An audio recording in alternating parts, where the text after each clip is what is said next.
Queridos hermanos, iniciamos la lección divina de este día lunes 15 de mayo, lunes de la sexta semana del tiempo de Pascua. Por la señal de la Santa Cruz de nuestros enemigos, líbranos, Señor Dios nuestro, en el nombre del Padre, y del Hijo, y del Espíritu Santo. Amén. Señor mío y Dios mío, creo firmemente que estás aquí, que me ves, que me oyes. Te adoro con profunda reverencia, te pido perdón de mis pecados y gracia para hacer con fruto este tiempo de lección divina.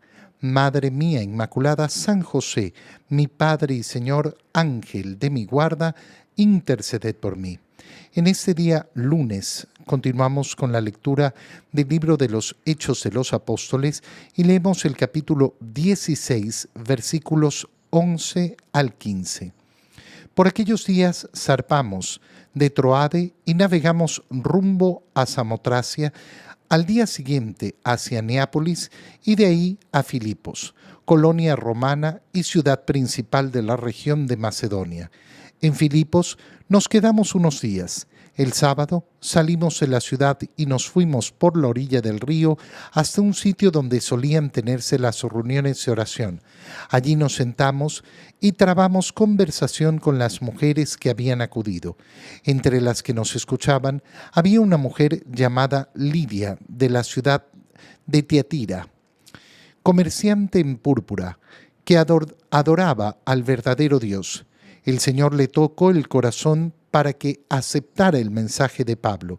Después de recibir el bautismo, junto con toda su familia, nos hizo esta súplica: si están convencidos de que mi fe en el Señor es sincera, vengan a hospedarse en mi casa.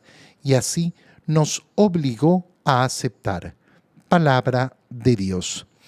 Es verdaderamente precioso ver lo poquito que hemos visto de la lectura del libro de hoy, del libro de los Hechos de los Apóstoles, cómo esa evangelización que van realizando los apóstoles, en este caso Pablo con este grupo que lo acompaña, no la realizan de un modo usual. No la realizan de un modo propio en aquellos tiempos. Siempre hemos visto cómo el inicio de la evangelización, igual que lo hacía nuestro Señor Jesucristo, comenzaba el día sábado yendo a la sinagoga. En la sinagoga, quienes ocupaban el lugar principal dentro de la sinagoga eran los hombres. Las mujeres permanecían en otro lugar apartado. Entonces se realizaba de esta forma y era lo habitual y lo normal. Pero vemos a lo largo del Evangelio cómo hay un gran grupo de mujeres que siguen al Señor, que están ahí para atender las necesidades y que caminan con ellos y que viajan con ellos. Esto es inusual. Y ahora vemos cómo Pablo y sus compañeros también de un modo inusual se dirigen al lugar de oración y entablan conversación con el grupo de mujeres que estaba ahí. Esto es importante porque muchas veces nos topamos con ciertos pensamientos absurdos o ridículos. Por ejemplo, cuando las personas comienzan a hablar de la necesidad de tener sacerdotisas, llegan a decir: no, lo que pasa es que Jesús no ordenó sacerdotisas porque no podía en aquel tiempo, por las costumbres, por las culturas.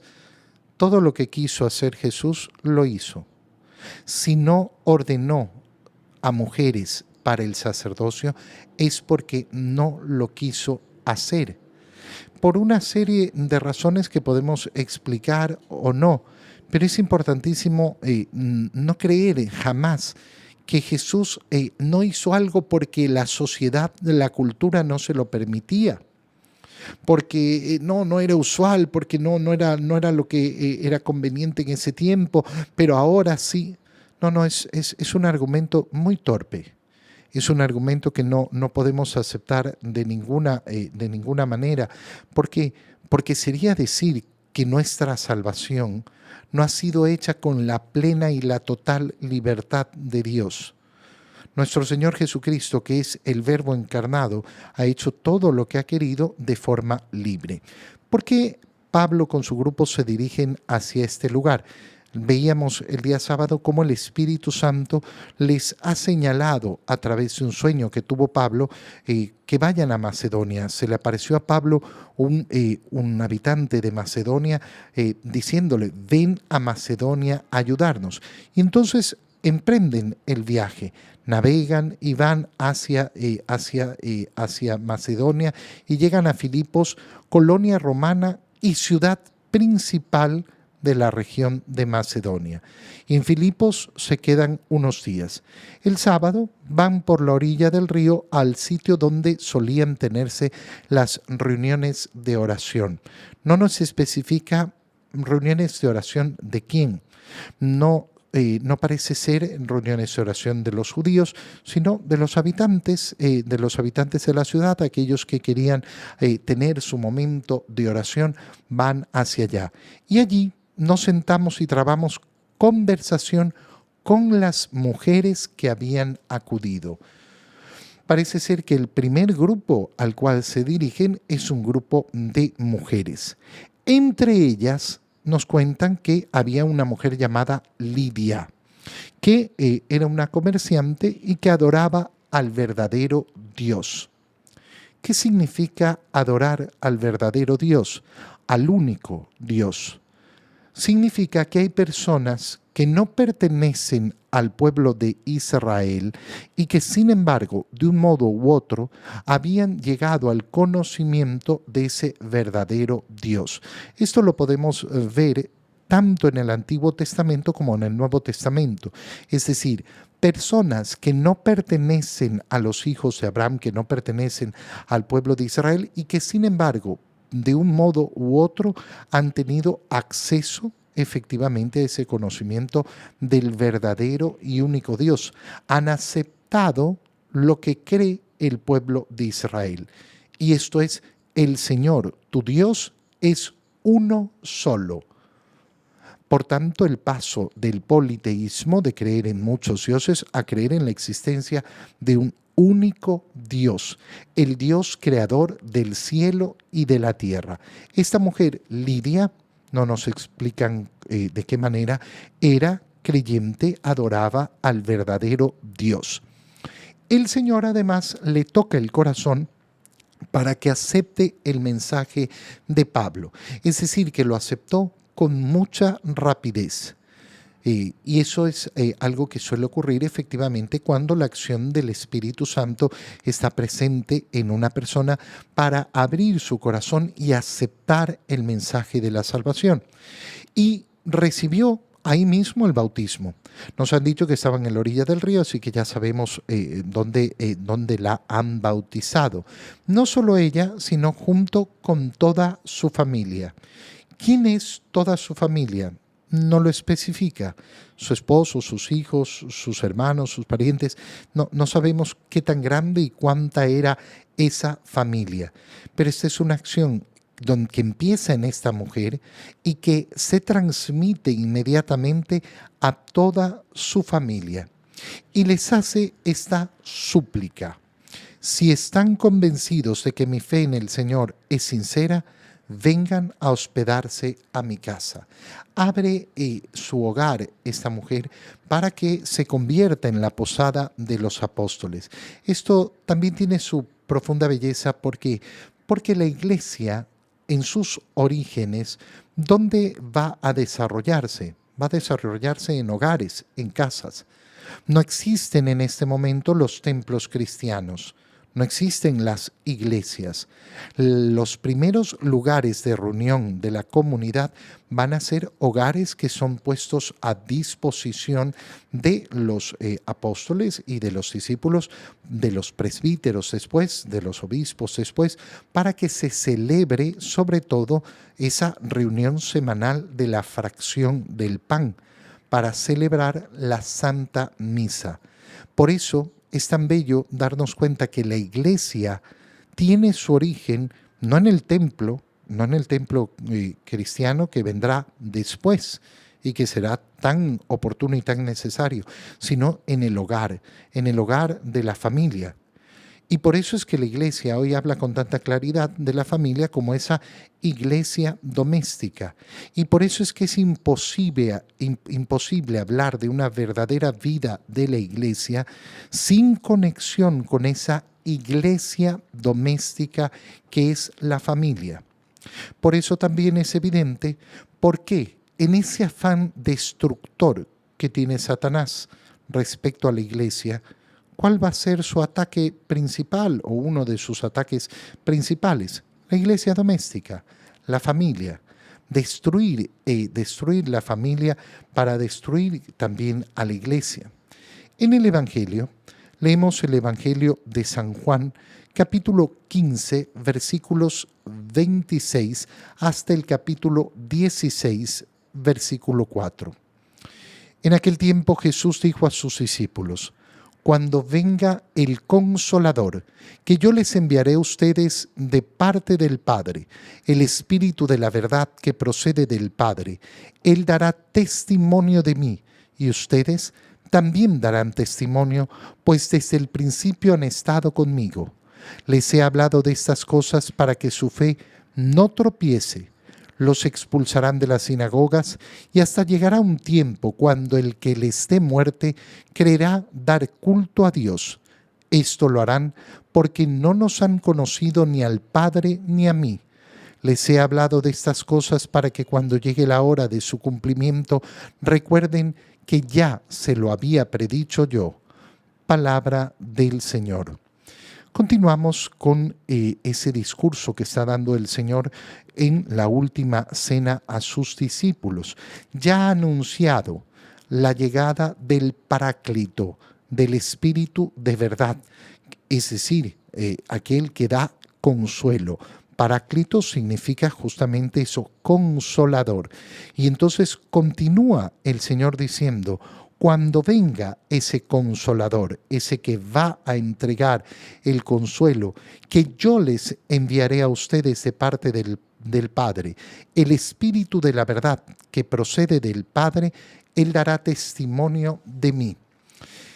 Cuando venga este Espíritu, ¿cuál es la condición para que venga el Espíritu?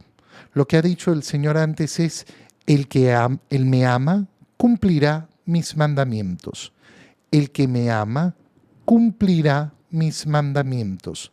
Entonces, qué importante. Cumpliendo los mandamientos del Señor, recibimos este regalo maravilloso que es el Espíritu Santo. Recuerda que estamos caminando hacia Pentecostés, hacia ese recuerdo de cómo la iglesia orante recibió lo que le había prometido al Señor. Y ¿qué fecha más importante para meditar? En primer lugar, sobre la importancia de ese Espíritu Santo y su acción en nosotros, de los dones que hemos recibido. Primero, sabiendo que es un regalo del Señor. Cuando venga el Espíritu que les enviaré de parte del Padre, el Espíritu de la verdad, ¿qué significa? Que Jesús nos lo está enviando, nos lo está dando. ¿Cómo tenemos que recibir al Espíritu Santo? Entonces, como un regalo de Dios.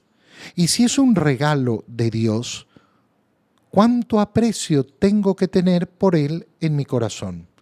Y por eso es tan importante tener esa relación con el Espíritu Santo, ser conscientes de lo que hemos recibido el día de nuestra confirmación. Pero eso nos lleva a otra meditación muy profunda. ¿Qué pasa? ¿Qué pasa cuando se recibe el Espíritu Santo? ¿Qué pasa con aquellos que no lo reciben? Cuando tú tienes muchos católicos que reciben el bautizo, pero no llegan a la confirmación, tenemos un problema grave. Tenemos un problema sumamente grave. No puede existir una tranquilidad en nuestra conciencia si vemos que a nuestro alrededor son muchos los que no se confirman. Mira, el número de los bautizados disminuye al momento de ver cuántos niños reciben la comunión. Y ese número de los que reciben la comunión disminuye todavía más al momento de recibir la confirmación. Terminan muchos recibiendo la confirmación cuando van a casarse y lo ven como si fuera un trámite para casarse. Es verdaderamente terrible. Es verdaderamente terrible. Imagínate el regalo de Dios, que es su propio espíritu, y su espíritu es el amor entre el Padre y el Hijo regalado a nosotros y que no es aceptado. Padres que bautizan a sus hijos, pero no se preocupan de que sus hijos reciban la comunión y que reciban la confirmación. Personas adultas que a veces participan en la iglesia, pero no se han confirmado y no se mueven para confirmarse. Es que no es tan importante. El regalo maravilloso que es el amor entre el Padre y el Hijo, el Espíritu de verdad. ¿Cómo no va a ser algo importante en nuestro corazón? Y entonces por eso es importantísimo que cada uno de nosotros tenga efectivamente ese convencimiento de lo que hace el Espíritu Santo en nosotros y lo sepa transmitir a los demás, para poder encender el deseo de tener esos dones del Espíritu Santo en nosotros y que se nos entregan, están ahí a nuestro alcance a través del sacramento de la confirmación. Y lógicamente para aquellos que estamos confirmados, el deseo de siempre encender más esa acción del Espíritu Santo. Ahora, fíjate en las palabras que utiliza el Señor, que son profundísimas y preciosas. Ese espíritu de la verdad. Ya hablamos el día sábado de qué significaba ese espíritu de la verdad, contrario al espíritu de mentira, que es el espíritu de Satanás, príncipe de la mentira, que procede del Padre. Por eso es que nosotros en el credo utilizamos esta palabra, no porque la iglesia decidió decirla porque no sé qué. No. Yo creo en el Espíritu Santo que procede del Padre y del Hijo. ¿Qué significa que procede? Que el Espíritu Santo es la tercera persona de la Santísima Trinidad. Es tan Dios como el Padre y el Hijo porque son un solo Dios. Pero entonces, ¿cómo procede? Procede del Padre y del Hijo. ¿Por qué? Porque el Espíritu Santo es justamente esa relación de amor entre el Padre y el Hijo. Procede del amor del Padre hacia su Hijo y procede del amor del Hijo hacia el Padre. No estamos hablando de cualquier padre o cualquier hijo, sino de Dios Padre y Dios Hijo. Esta relación eterna desde siempre, que no ha tenido principio ni tiene final. Estamos hablando de la intimidad de Dios. Eso es lo que nos está transmitiendo el Señor en el Evangelio. Él dará testimonio de mí. ¿Él de qué va a hablar? ¿De qué habla el Espíritu Santo? De Jesús. Y nos hace dar testimonio de Jesús también a nosotros. Y por eso le dice a los apóstoles, y ustedes también darán testimonio de mí. Por tanto, lo que podemos asegurar es lo siguiente. ¿Cómo sé yo que estoy dejando operar al Espíritu Santo en mí si doy testimonio de Cristo? Si yo no doy testimonio de Cristo al mundo, si yo soy mudo ante el mundo, no, yo vivo mi fe, yo voy a misa, yo sí, pero yo no doy testimonio de Cristo. Eso significa que he detenido la acción del Espíritu Santo en mí, que no la estoy aprovechando, que en otras palabras no tengo el corazón encendido en el fuego del Espíritu Santo. Les he hablado de estas cosas, ¿para qué? Para que su fe no tropiece. A ustedes los van a rechazar, los van a expulsar, va a llegar un momento en que los mate. No se preocupen, ya se los dije, esto va a suceder. Que eso es lo importante, que sepan que esto sucede porque no han conocido ni al Padre ni al Hijo. Les he hablado de estas cosas ¿para qué? Para que sepan que se las dije, y si se las dije es porque yo soy Dios y el que confía en mí entonces no va a tropezar. En otras palabras, nos está dando el Señor el Espíritu Santo ¿para qué? Para tener todo lo necesario para la lucha cristiana. Ay, es que es tan difícil la batalla cristiana. Sí, pero en el Espíritu Santo tengo todo lo que necesito para vencer. Te doy gracias, Dios mío, por los buenos propósitos, afectos e inspiraciones que me has comunicado en este tiempo de lección divina.